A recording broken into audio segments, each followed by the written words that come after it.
Halo, nama saya Miraklin, nomor absen 20, kelas 11.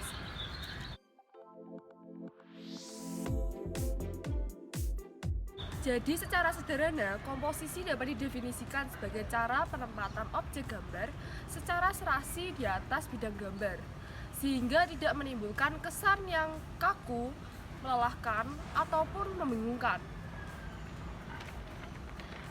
Komposisi juga dapat diartikan sebagai tata susun yang didasarkan kepada pertimbangan nasional, pertimbangan estetika, dan nilai-nilai senimannya. Berikut adalah cara untuk membuat karya seni yang baik dengan memahami kaidah-kaidah sebagai berikut.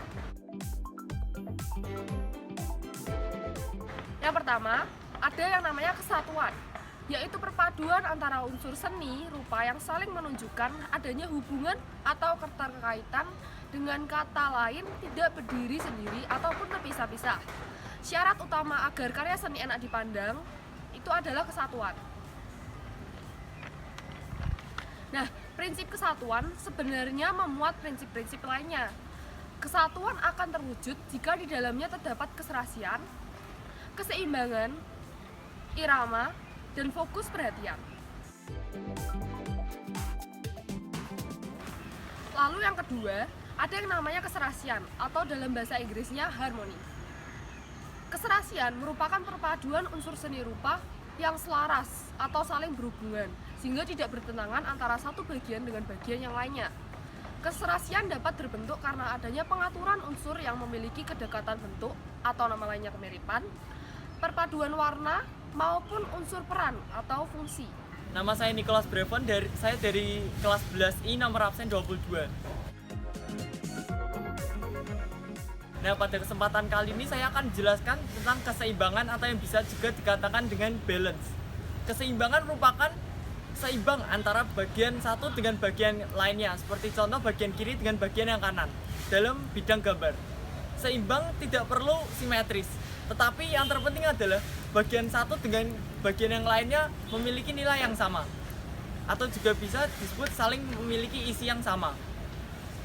Setelah ini saya akan menjelaskan tentang keseimbangan asimetris. Keseimbangan asimetris merupakan keseimbangan yang diterapkan pada pengaturan benda atau bidang yang sama bentuknya. Jika gambar tersebut yang pada awalnya satu kemudian dibagi menjadi dua akan menghasilkan bagian yang sama besar dan sebangun. Kemudian saya akan menjelaskan tentang bagian asimetris.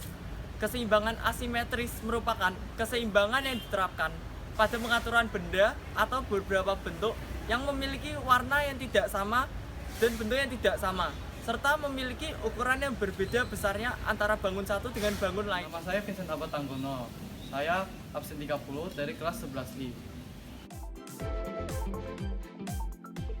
Jadi saya akan menjelaskan mengenai fokus perhatian atau center of interest. Biasanya dikenal dominasi. Jadi dalam suatu karya seni rupa biasanya ada satu bagian yang lebih menonjol dibandingkan bagian lainnya. Artinya bagian ini mencuri pandang pengamatnya. Nah, fokus perhatian ini dapat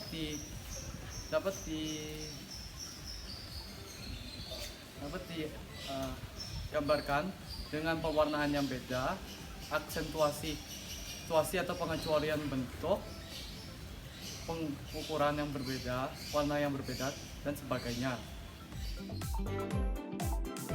Lalu saya akan menjelaskan mengenai kesebandingan atau proportion, atau biasa dikenal sebagai proporsi. Proporsi dapat dikatakan sebagai perbandingan ukuran unsur-unsurnya dengan perbagian dengan perbagian atau perbagian dengan keseluruhan. Proportion berkaitan erat dengan prinsip sebelumnya, yaitu keseimbangan. Orang-orang Yunani memiliki pendekatan dengan proporsi dengan perbandingan yang ideal dan keindahan yang agung yang biasa disebut dengan golden ratio atau golden section. Selamat siang, saya Gita dari kelas 11I absen 17 akan menjelaskan kaidah yang keenam, yaitu adalah ritme atau irama. Jadi, pengulangan unsur-unsur seni rupa dalam sebuah susunan akan menimbulkan kesan gerak bagi orang yang melihatnya. Kesan gerak inilah yang disebut sebagai irama. Nah, terdapat 3 irama. Yang pertama adalah irama repetitif. Yakni adalah kesan gerak yang ditimbulkan dari pengaturan unsur yang monoton atau sama baik ukuran, warna maupun jaraknya. Yang kedua adalah irama alternatif. Irama alternatif adalah kesan gerak yang muncul karena pengaturan unsur yang berseling-seling, selang-seling atau baik bentuknya, ukuran maupun warnanya. Lalu yang ketiga atau yang terakhir adalah irama progresif. Irama progresif adalah kesan gerak yang menunjukkan adanya perubahan unsur-unsurnya. Misalnya, perubahan dari besar ke kecil, dari pendek menuju panjang, dari tebal ke tipis, bisa juga perubahan dari satu warna ke warna lainnya. Ya teman-teman, nama saya Matius Edikdo Adiaksa Hartono dari kelas 11 I nomor absen 18. Jadi saya akan menjelaskan tentang kontras. Kontras dapat diartikan sebagai hal yang berlawanan.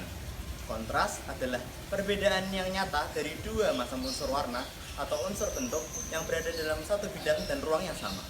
Misalnya, dalam warna itu ada warna gelap dan warna terang yang menjadi satu dalam satu bidang. Adanya kontras dapat memberi daya tarik pada karya seni. Kontras juga dapat memberikan kesan gegap gempita, kekerasan, maupun perjuangan. Jadi dari hal itu kontras dapat diaplikasikan ini sebagai benda ini. Benda ini memiliki kontras yang kurang baik karena warna yang dihasilkan tidak mencolok perbedaannya. Sedangkan pada karya seni yang ini memiliki perbedaan warna yang cukup menarik dan baik serta dapat dinikmati dengan baik. Terima kasih. Sekian dari saya, terima kasih. Sekian dari saya, terima kasih. Sekian, terima kasih.